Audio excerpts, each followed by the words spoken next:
운명적인 사랑, 첫눈에 사랑에 빠지는 그런 생각을 한 번쯤은 우리는 하잖아요. 예. 첫눈에 반하는 만남, 현실에서 가능한가요? 이 첫눈에 반하는 만남은 우리 남성 여성은 다 몇 번씩은 겪죠. 네. 우리 학교에서 아니면 어디 커피숍에서 네. 클럽에 가서 첫눈에 반하는 그런 느낌들 있잖아요. 그래서 부킹이란 단어가 나오고 계속 만남을 시도하는 자체가 첫눈에 반한 사람들에게 하겠죠. 예. 젊은 날에만 있죠. 젊은 날에 좀 그 파릇파릇할 때 그때 이제 첫눈에 반하는 사랑들이 많이 찾아오고요. 이제 좀 때 묻으면 좀 상대도 줄어들죠. 그렇군요. 네, 결혼 촉이라고 한 번쯤은 들어보셨을 것 같습니다. 배우자가 될 사람은 느낌이 온다라고 믿는 분들도 있는데 이런 느낌이 드는 사람과 결혼해도 괜찮은지 이것도 한번 여쭤볼게요. 참 이게 진짜 그 결혼을 하는 분들한테 참 중요한 얘기인데 이건 시기별로 있을 것 같아요. 이 결혼 촉은 네. 남성 여성이 만나서 느낌이 오는 경우인데 어떤 경우는 처음 만나자마자 어떤 사람은 뭐 좀 약간 어느 정도 2, 3개월 만나자마자 네. 어떤 사람은 한 1년 정도 만난 다음에 그 촉이 오죠. 이 촉이 이제 인생을 바꾸는 거예요. 어느 시점에서 결혼 촉이 오는 상대를 만나느냐 이게 결국 인생 몇십 년을 좌우하더라. 예. 그 몇십 년의 행복을 좌우하더라. 예.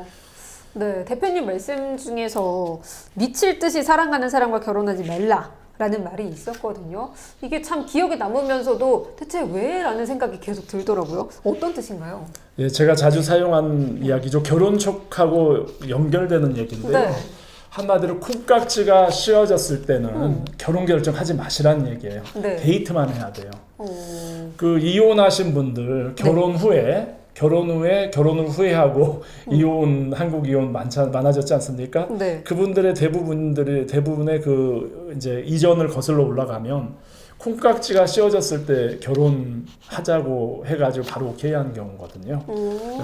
데이트나 연애는 정말 사랑의 어떤 감정, 그 사랑의 감정도 조금만 들여다보면은 여러 이제 그 배경이 틀릴 텐데 그 느낌이 굉장히 이성에 대한 강렬한 느낌이 있어요. 네. 그때 그 알고 보면은 그 순간의 느낌이거든요. 그런데 이제 인생 몇십 년을 같이 살 배우자는 좀 더 차분한 상태에서 판단하는 게 좋죠. 내가 배우자가 될 사람은 너무 사랑하는 감정이 딱 고조됐을 때 네. 그때 판단하지 마시라는 얘기죠. 그때는 데이트만 해라. 예. 네. 결혼할 사람이라는 그 확신을 갖는 기준이 무엇일지 미혼인 분들이 굉장히 궁금해하실 것 같아요. 저조차도 결혼하기 전에 이 사람이 결혼해도 괜찮나 뭐 이런 생각 굉장히 많이 했는데 어떤 부분을 중요하게 봐야 할까요? 싱글인 분들한테 참 드리고 싶은 말씀인데 한 1년 내 6개월의 행복을 원한다면요. 그 결혼의 확신 만나서 느낌 있잖아요. 네. 그 순간에 데이트한 느낌을 그냥 중요하게 볼 거고요. 그다음에 인생 내내 행복해지고 싶으면 그 사람하고 봄, 여름, 가을, 겨울을 한번 같이 생활하면서 서로 그 사람이 가진 장점보다는 그 상대가 가지는 단점을 파악을 하고 그 단점을 내가 흡수할 수 있겠다라고 할 때 이제 결혼에 대한 확신을 가지셔야 되죠. 그러니까 이성을 만나서 데이트는 하십시오. 그런데 결혼 결정은 그 상대의 장점을 보고 이 장점이 나하고 맞으니까 난 결혼하겠다가 아닌 이 상대의 단점 아닌 단점이겠죠. 스타일로 얘기하죠. 그 스타일이 내가 가진 어떤 개인적인 스타일과 서로 조화를 이루고 내가 그것을 참 흡수할 수 있겠다 싶으면 결혼 결정을 하시고요. 그게 아니면 잘 생각하셔야 되겠죠. 네. 그렇군요. 네, 제가 마침 다음 질문으로 하려던 질문인데, 네, 온리유님께서 질문을 올려주셨어요. 네, 이 질문으로 한번 넘어가 보도록 하겠습니다. 결혼 정년기인 30대 초중반 여성인데요. 그동안 소개도 참 많이 받아보긴 했는데, 남성분들 조건은 나쁘진 않았지만, 이상하게 끌림이 없더라고요. 첫눈에 반하는 건 바라지도 않지만 이성적 끌림이 없는 마음으로 결혼까지 갈 수도 있을지 이런 제가 결정사에 가입하면 오히려 도움이 좀 될 수 있을까요? 라고 남겨주셨습니다. 30대 중반이시니까 네. 앞으로도 이성적으로 끌리는 분을 만날 확률은 조금 더 줄어들 거예요. 예, 그러니까 어느 정도 연령이 지나면서 이성적으로 끌리는 상대는 줄어든다. 만날 확률이. 네. 그것은 뭐 다른 게 아니에요. 내가 이제 보는 눈이 높아지는 거예요. 이성을 한 몰랐을 때는 이렇게 첫눈에 반하는 거예요. 이성을 알면 알수록 이성에 대해서 끌리는 게 줄어들죠. 네. 예, 그렇기 때문에 그걸 감안하고 상대를 보셔야 돼요. 왜냐하면 만나는 상대도요.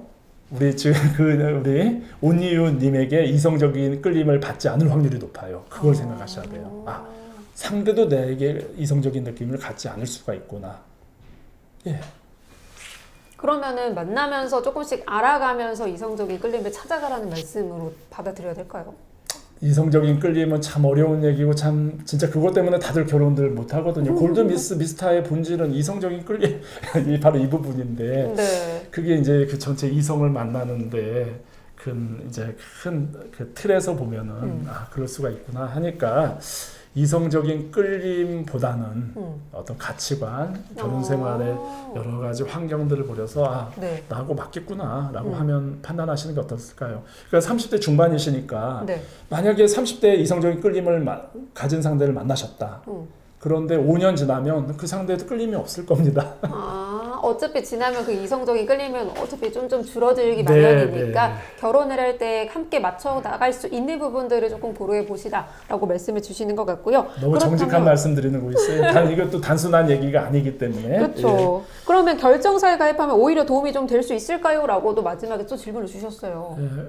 그러니까 결혼 상대를 만날 확률은 높은데 이성적인 끌린 상대를 평상시에도 많이 못 만나셨다면 또 비슷할 것 같아요. 바로 여기서 결혼정보에서 환상을 깨야 되거든요. 그렇죠. 네, 밖에서 지금까지 만난 상대 중에 이런 느낌을 이제 가진 상대를 만나지 못했는데 가입한다고 해서 만날 수 있을까? 그건 아니거든요.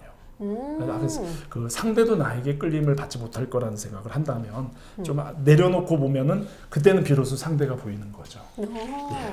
네, 좋습니다. 사람마다 이성상이 다르지만요, 보편적으로 이런 사람과 결혼하면 좋다, 이런 사람은 좀 피해라 라는 부분들이 있잖아요. 네. 이 답변도 온리뉴님께 조금은 도움이 되지 않을까 싶습니다. 이런 분이라면 놓치지 않는 게 좋다, 결혼해도 좋다, 어떤 분이 있을까요? 제가 사실 결혼 정보에서 10년 차만 되면 이런 스타일이 좋습니다. 이런 스타일이 안 좋습니다라고 딱 단정지어서 얘기하는데요. 네. 그 이성에 있어서 다 상대적인 것 같아요. 나 아무리 뭐 다른 사람들이 볼 때 좋아 보이더라도 네. 나하고 안 맞는 사람이 있고요. 또 다른 사람이 볼 때 정말 아닌 사람을 믿더라도 나하고 볼 때 좋은 사람이 있었어요. 제가 말씀드린 적 있었나요? 굉장히 폭력적인 성향을 가진 남성이 있었는데 2번 이혼했거든요. 폭력 때문에. 3번째 만나는 상대는 잘 살아요. 이 여성이 남자보다 더 폭력적이었거든요. 둘이 몇 번 싸우더니 네. 예, 잘 만나죠. 예. 그리고 뭐 저도 전설적인 에피소드 중에 하나지만 이 정말 어떤 상대가 나한테 좋을지 그거는 그 수백 번 선을 본 사람이 있었는데 네. 맞선을. 결국에 아까 말씀하신 이런 이유로 만나지 못한 거예요.